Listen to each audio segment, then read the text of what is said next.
Welcome my curious fellows. आज हम constitution of USA का दूसरा और आखिरी पार्ट देखेंगे। कल हमने यूएसए की हिस्ट्री देखी थी।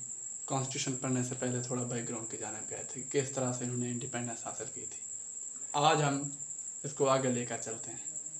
यूएसए का कॉन्स्टिट्यूशन 17 सितंबर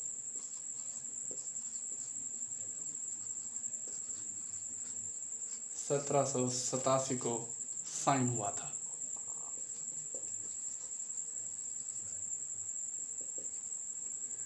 और 1788 के अंदर रेटिफाई हुआ। रेटिफाई का मतलब यह है कि ये डिफरेंट स्टेट्स के अंदर इसको एक्सेप्ट करने के लिए रेटिफाई भेजा गया।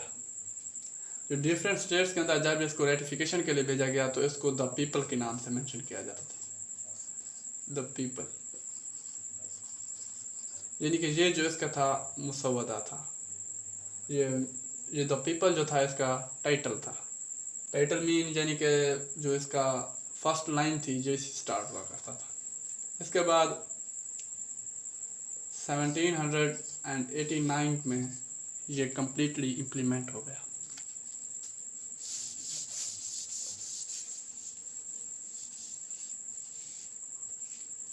अब हम इसके देखेंगे कि इसके मेन फीचर क्या है। फर्स्ट ऑफ ऑल, यूएसए का जो कॉन्स्टिट्यूशन है ये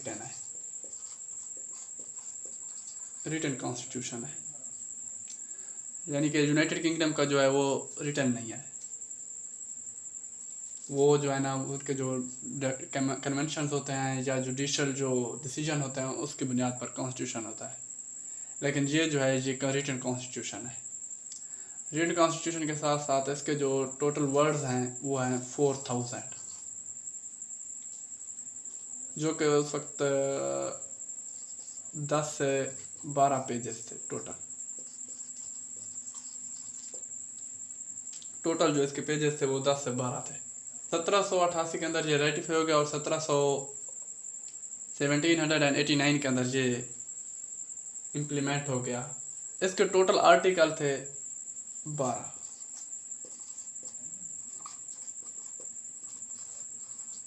आर्टिकल थे। चौथा जो इसका मेन पॉइंट था ये फेडरेशन शो करता था। फेडरेशन से मुराद ये था कि फेडरल गवर्नमेंट होगी, ये 13 स्टेट्स थी 13, ये मिलकर एक गवर्नमेंट बनाएंगी जो फेडरल गवर्नमेंट होगी। और स्टेट्स को अपना एक राइट दिया जाएगा कि अपनी जो है ना वो अपनी ऑटोनॉमी भी होगी। ये जो और इसके जो मेन फीचर थे, इसने जो गवर्नमेंट की ब्रांचेस बताई हैं, किस तरह का स्ट्रक्चर होगा गवर्नमेंट का, और ये सेपरेशन ऑफ पावर को शो करता है। System of checks and balance है और जुडिशियल रिव्यू होता है। अब हम इसको आगे लेकर चलते हैं। कौन कौन सी जो ब्रांचेस बताता है गवर्नमेंट। स्ट्रक्चर जो है वो गवर्नमेंट का 3 हिस्सों के अंदर तकसीम है। फर्स्ट ऑफ ऑल जो है वो है लेजिस्लेचर। लेजिस्लेचर जो है वो 2 हाउसेस के अंदर तकसीम है। पहला है house of representative.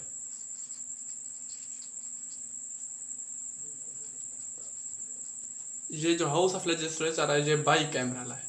By cameral का मतलब होता है 2 हाउस पर मुश्तमिल है। एक है हाउस ऑफ रिप्रेजेंटेटिव और सेकंड जो है वो है सेनेट।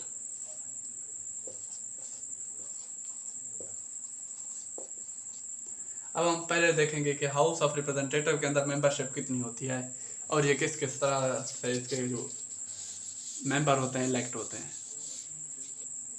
हाउस ऑफ रिप्रेजेंटेटिव के टोटल मेंबर्स होते हैं 435। ये जो 435 होते हैं ये इनके इलेक्शन होते हैं एवरी 2 years।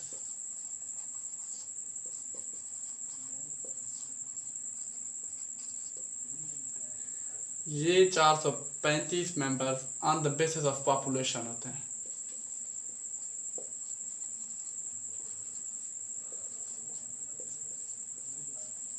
जिस इलाके में पॉपुलेशन को, जो टोटल पॉपुलेशन होती है उस स्टेट को तकसीम करके, और स्टेट्स के उस हिसाब से मेंबर्स होते हैं हर स्टेट्स के इसके अंदर।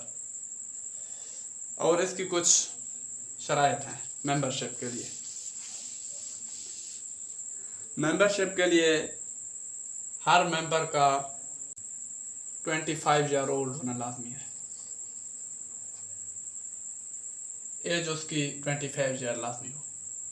और सेकंड जो होती है वो होती है, जो भी मेंबर इलेक्शन के लिए खड़ा होता है वो उसका ज़रूरी होता है कि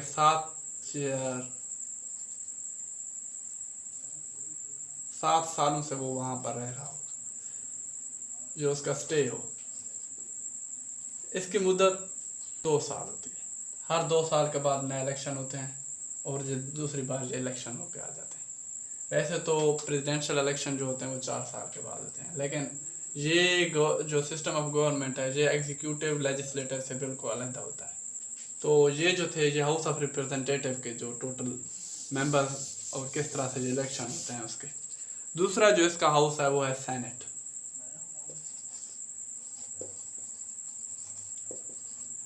सेनेट को ज़्यादा पावर दी जाती है, ये यानी कि अपर हाउस।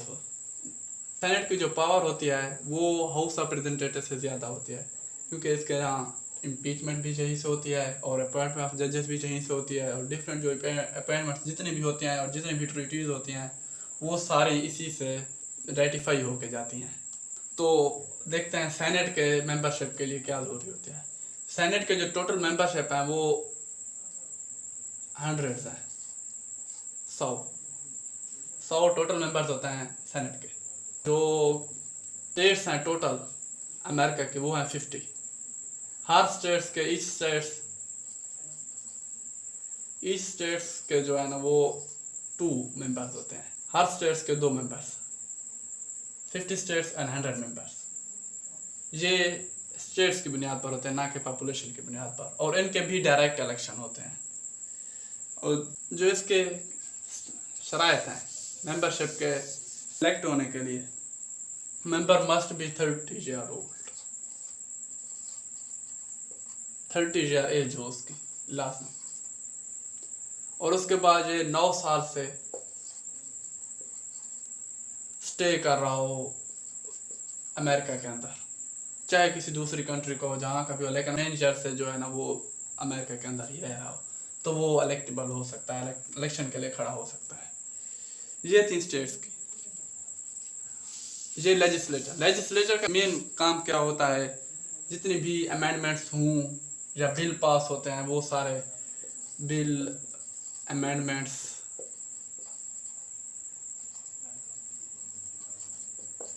जितनी भी होती हैं वो सारी लेजिस्लेटिव असेंबली से होकर जाती हैं।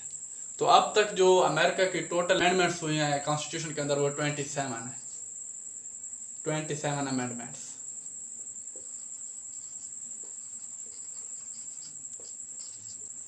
तो ये जो अमेंडमेंट्स होती हैं इनके लिए ज़रूरी होता है कि 2/3 स्टेट्स जो है ना वो रेटिफाई करें इसको।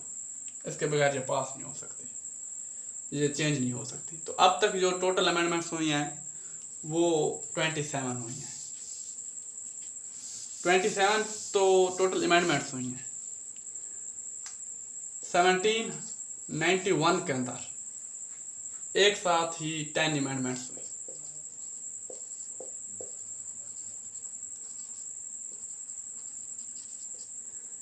यानी कि 1791 में 1789 के अंदर ये जो कॉन्स्टिट्यूशन था ये अमेरिका के अंदर इम्प्लीमेंट हुआ, और 2 साल के बाद 10 अमेंडमेंट्स एक साथ किए गए, जिसे अमेरिकन हिस्ट्री के अंदर बिल ऑफ राइट्स कहा जाता है।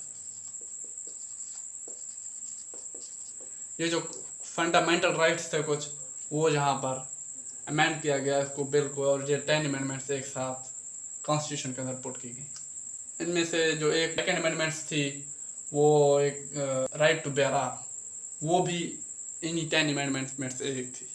ये 10 अमेंडमेंट्स एक साथ की गई। और सेनेट का जो दूसरा काम होता है मेन, सेनेट का जो मेन काम है, एक तो जितने भी जजेस, इवन अपॉइंट जो करता है वो एग्जीक्यूटिव करता है, एग्जीक्यूटिव प्रेसिडेंट, लेकिन अपॉइंट करने से ये सेनेट से रेटिफाई लाजमी होता है। रेटिफिकेशन जो है वो सेनेट से होती है लाजमी। और जितनी भी ट्रीटीज होती हैं वो भी रेटिफाई होती हैं सेनेट से। किस कंट्री के साथ किस तरह के मुआहदे हो रहे हैं वो सारे सेनेट से लाजमी रेटिफाई होते हैं और 2/3 मेजोरिटी के साथ पास करना होता है। तो ये था अमेरिकन का लेजिस्लेचर सिस्टम। आगे हम चलते हैं execution, executive power. Executive power vested to president. President executive power सारी की सारी जो है ना वो प्रेसिडेंट के ऊपर वेस्टेड होती है। प्रेसिडेंट ही एग्जीक्यूटिव होता है, यानी कि जिस तरह से पार्लियामेंट्री सिस्टम के अंदर होता है प्राइम मिनिस्टर होगा, उससे ऊपर जो है ना वो अगर प्रेसिडेंट होगा वो तो सिर्फ नाम का होगा, ऐसा नहीं है। यहाँ पर प्रेसिडेंट होता है। प्रेसिडेंट यहाँ इसका तरीक़ाकार क्या है? प्रेसिडेंट, पहली बात तो ये है कि ये डायरेक्ट इलेक्शन होते हैं इसके।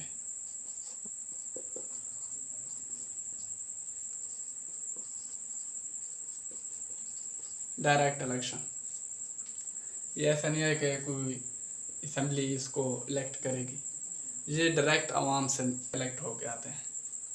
प्रेसिडेंट के जो इलेक्शन होते हैं वो एवरी लीप ईयर के अंदर होते हैं। ये भी कॉन्स्टिट्यूशन के अंदर लिखा हुआ है कि हर लीप ईयर के अंदर प्रेसिडेंट के इलेक्शन किए जाएं। जो प्रेसिडेंट का ये एक शरायत वो है 35 ईयर, 35 ईयर ओल्ड होना लाजमी है प्रेसिडेंट का। 35 साल जो भी इलेक्शन के लिए खड़ा हो। हर लीप ईयर के अंदर इलेक्शन होते हैं, यानी कि 2016 के अंदर हुए और 2020 के अंदर हुए, अब 2024 के अंदर होंगे। तो हर लीप ईयर के अंदर ये इलेक्शन होंगे और दिसंबर के अंदर होंगे। लीप ईयर का जो दिसंबर होगा उसके अंदर इलेक्शन होंगे और ये ऑफिस जनवरी के अंदर ज्वाइन करेगा।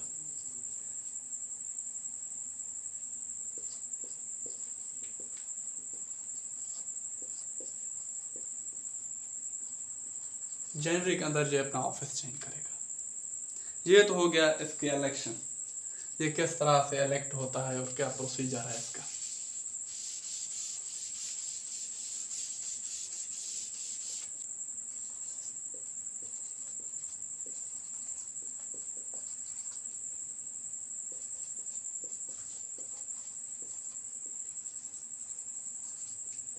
एक और जिसके साथ ये 1951 के अंदर एक अमेंडमेंट की गई थी कॉन्स्टिट्यूशन के अंदर, जिसके बाद प्रेसिडेंट ट्वाइस 2 टर्म के लिए हो सकेगा। इससे ज़्यादा ये तीसरी बार इलेक्शन नहीं हो सकते। पूरी अमेरिकन हिस्ट्री के अंदर तकरीबन एक रूजवेल्ट ही थे जो 1933 से लेकर 1945 तक 3 टर्म के लिए आए थे। और उसके बाद 1951 के अंदर ये कॉन्स्टिट्यूशन के अंदर अमेंडमेंट की गई थी कि 2 टर्म के लिए ही एक प्रेसिडेंट ऑफिस में रहे। इससे पहले जॉर्ज वाशिंगटन जो कि फाउंडिंग फादर थे, उन्होंने खुद ही 2 टर्म के लिए ऑफिस संभाला और उसके बाद उन्होंने खुद कहा था कि 2 टर्म के लिए ही बहुत है अगर प्रेसिडेंट काम करना चाहे तो आगे अब हम जाते हैं कि प्रेसिडेंट के पास इख्तियारात कौन कौन से होते हैं, पावर कौन कौन सी होती हैं। सबसे पहले हम देखेंगे कि state power.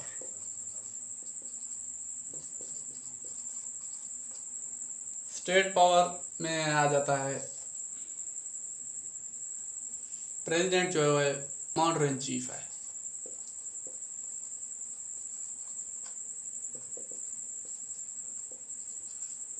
Commander in chief of armed force, पहली बात।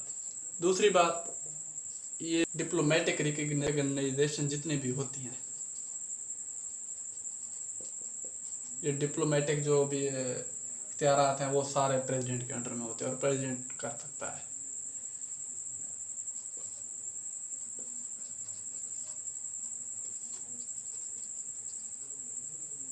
ये हो गई प्रेसिडेंट की स्टेट पावर। दूसरी जो है वो है एग्जीक्यूटिव पावर। एग्जीक्यूटिव पावर के अंदर बजट, जो भी बिल्स होते हैं, वो बजट वाला बिल हो चाहे कोई भी हो, वो तैयार करवाना वो प्रेसिडेंट का काम होता है। एग्जीक्यूटिव पावर के अंदर सबसे पहले नेशनल और फेडरल अफेयर्स जितने भी होते हैं, स्टेट्स लेवल के जो हाई लेवल के, ये प्रेसिडेंट का काम होता है संभाले।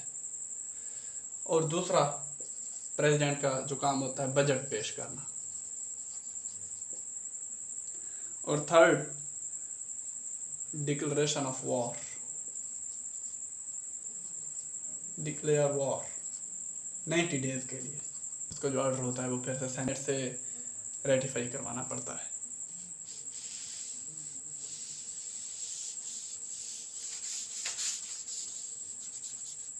प्रेसिडेंट की जो तीसरे जो उसके इख्तियारात में होता है वो होता है लेजिस्लेटिव पावर। कौन कौन सी होती हैं? लेजिस्लेटिव पावर के अंदर ये किसी भी बिल को वीटो कर सकता है। कोई भी बिल जो पास होता है वो इसको इसके इख्तियारात में होता है कि उसको वीटो कर दे। और दूसरा अपॉइंटमेंट ये कर सकता है।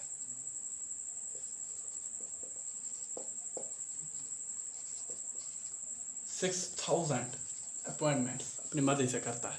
इससे पहले कहीं और ज़्यादा थी। गॉरफील्ड एक प्रेसिडेंट गुजरे हैं अमेरिका,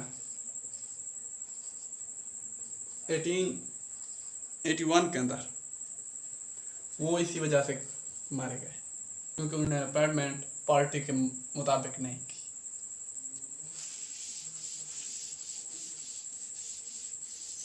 लेजिस्लेटिव के अलावा प्रेसिडेंट के पास इख्तियारात होता है वो पैराडाइम, माफ़ी, किसी भी क्रिमिनल को माफ़ी दे सकता है। ये हो गए प्रेसिडेंट के इख्तियारात। और प्रेसिडेंट 4 ईयर के लिए इलेक्ट होता है, वो 4 साल हाल में पूरा करता है। ये नहीं है कि लेजिस्लेटिव उसको जब चाहे वोट ऑफ नो कॉन्फिडेंस के जरिए उसको ओस्ट कर सकते हैं, तो 4 साल अपने पूरे करके जाता है। इवन कई दफ़ा लेजिस्लेचर के अंदर, हाउस ऑफ रिप्रेजेंटेटिव के अंदर, जो प्रेसिडेंट जिस भी पार्टी का होता है, चाहे वो रिपब्लिकन का हो, डेमोक्रेटिक का हो, जैसे पहले विग पार्टी का हो, तो उसकी जो तादाद होती है वो कम होती है। इवन अब भी प्रेसिडेंट जो है वो रिपब्लिकन है, जो बाइडेन, लेकिन हाउस ऑफ रिप्रेजेंटेटिव के अंदर रिपब्लिकन की तादाद कम है, डेमोक्रेटिक की ज़्यादा है। तो इसके लिए थोड़े मसाइल तो बनते हैं, क्योंकि बिल पास करवाने के लेजिस्लेचर के अंदर वो तादाद का कम होना बहुत बड़ा असर रखता है। प्रेसिडेंट के जितने ज़्यादा इख्तियार आता है, सर एक और मसला भी है कि इसकी इम्पीचमेंट होती है। इम्पीचमेंट हो जाती है। इम्पीचमेंट का मतलब ये होता है कि अगर ये ओथ के खिलाफ जाएगा तो सेनेट के मेंबर्स होते हैं वो इसको इम्पीच करते हैं, इसके खिलाफ फैसला आएगा, फिर इसको अपनी जो सीट होगी वो छोड़ देनी पड़ेगी।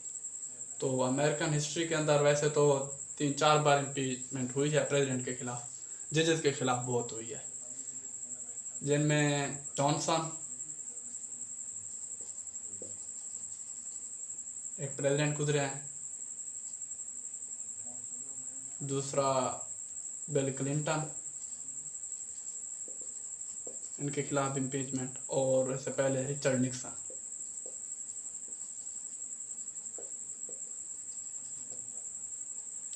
ये इन दोनों ने फेस किया इम्पीचमेंट को, जॉनसन और बिल क्लिंटन ने।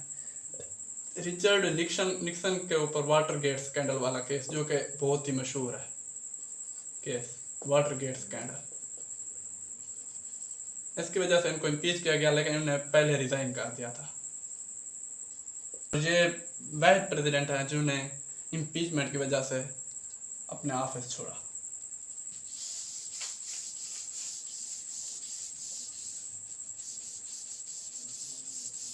तीसरी जो ब्रांच है वो है जुडिशल।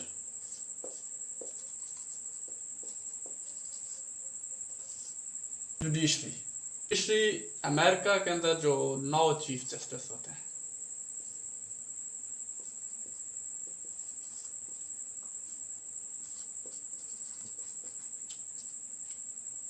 नौ जजेस होते हैं टोटल, जो सुप्रीम कोर्ट है, सुप्रीम कोर्ट के।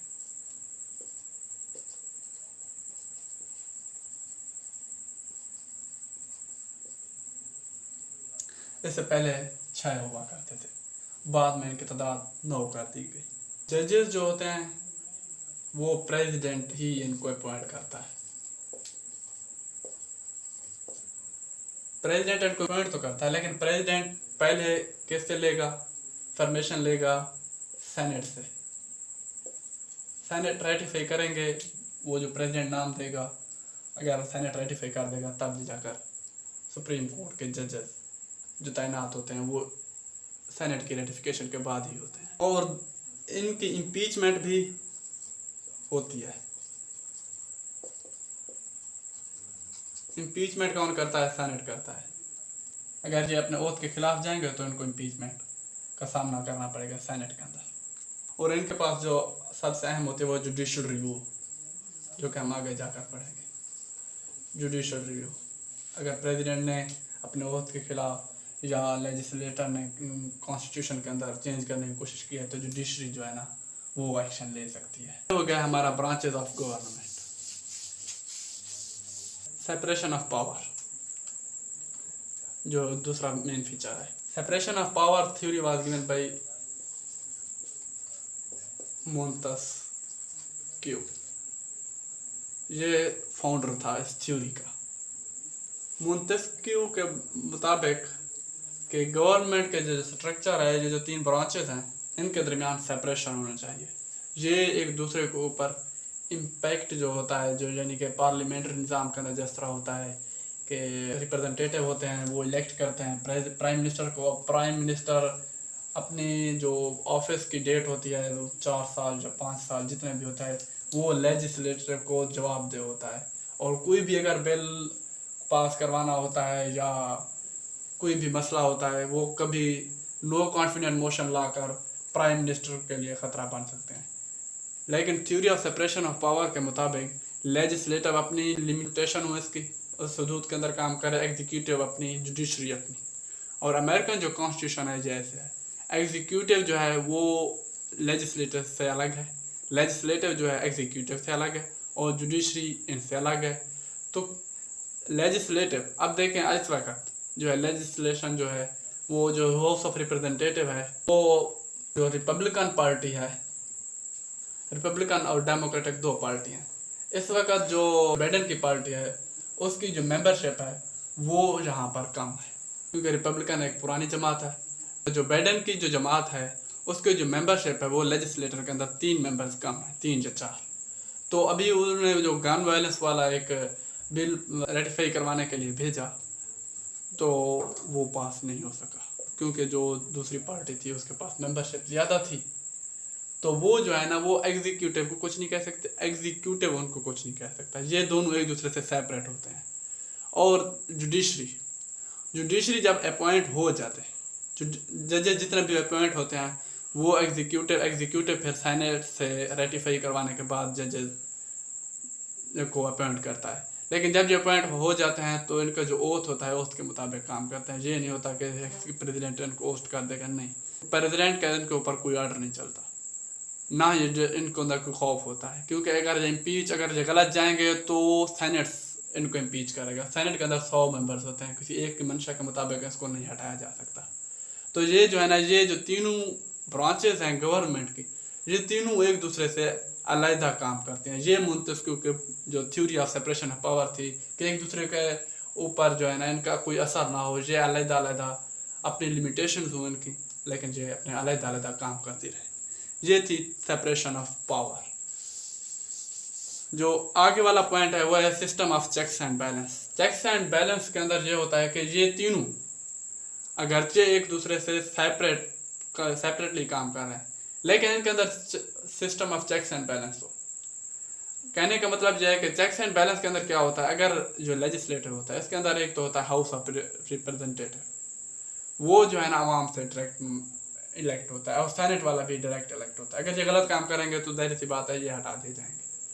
तो एग्जीक्यूटिव जो होता है ये भी डायरेक्टली अपॉइंट होता है, लेकिन एग्जीक्यूटिव अगर ओथ के खिलाफ जाता है कोई तो इसको सेनेट जो है ना वो इम्पीच कर देता है।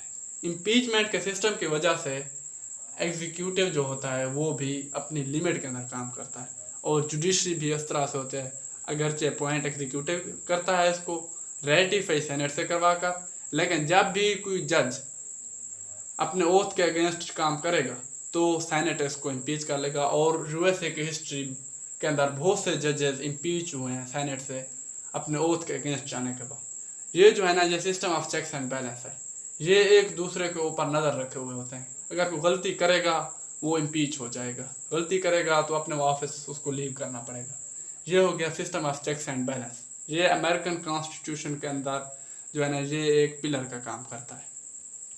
और लास्ट टॉपिक जो हमारा है वो है जुडिशियल रिव्यू। अगर एग्जीक्यूटिव या लेजिस्लेटिव कोई कॉन्स्टिट्यूशन के अंदर अमेंडमेंट्स या चेंज या कोई बिल इस तरह का पेश होता है जो कि कॉन्स्टिट्यूशन के अगेंस्ट होता है तो जुडिशियल रिव्यू, जुडिशरी के पास पावर होती है कि वो उस जो बिल पास हुआ है उसको रोक ले। तो एक केस जो बहुत ही मशहूर है वो है मेडिसन एंड मार्बरी। ये जो है ये जुडिशियल रिव्यू का बहुत ही मशहूर केस है अमेरिकन हिस्ट्री के अंदर। मेडिसन जो थे वो थे सेक्रेटरी ऑफ स्टेट्स।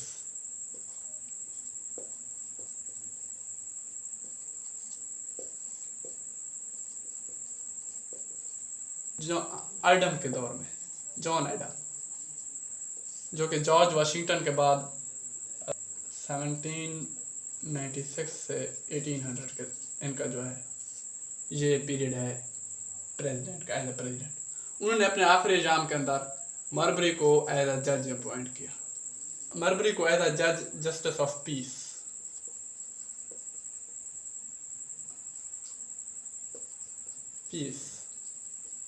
उन्होंने इसको जज अपॉइंट कर दिया।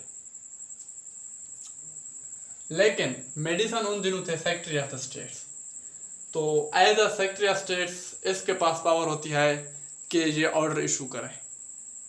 ये डॉक्यूमेंट्स होते हैं मार्बरी की अपॉइंटमेंट के, ये सेक्रेटरी ऑफ स्टेट्स इशू करता है, वो इशू नहीं करने थे। लेकिन ये मेडिसन ने डिनाई कर दिया कि मैं नहीं कर सकता, क्योंकि इन्हें अपने लास्ट डेज के अंदर अपॉइंट किया था मार्बरी को एज अ जज। तो सेक्रेटरी ऑफ स्टेट्स ने कहा मैं नहीं अपॉइंट करता, इसको डॉक्यूमेंट नहीं डिलीवर करता। तो नेक्स्ट जो थे वो थे थॉमस जेफरसन 1800 टू 1888। ये एज अ प्रेसिडेंट रहे हैं। जब ये इलेक्ट हुए तो इन्होंने जब ओथ लिया, ओथ लेने के बाद उन्होंने जब ऑफिस ज्वाइन किया तो ये केस शुरू हो गया। मेडिसन ने डिलीवर नहीं किया था तो मार्बरी ने ये केस सुप्रीम कोर्ट के अंदर फाइल कर दिया, पिटिशन दायर कर दी कि मुझे डॉक्यूमेंट प्रोवाइड करें। तो ये जुडिशियल रिव्यू था। एक जुडिशियल ने रिव्यू लिया कि जो एग्जीक्यूटिव का जो ऑर्डर था क्या वो सही था या गलत था। तो एट द एंड मार्बरी को अपॉइंट नहीं किया गया और जो फैसला था वो इसके अगेंस्ट गया। तो आज हमारा जो टॉपिक था कॉन्स्टिट्यूशन ऑफ यूएसए ये एंड हो गया।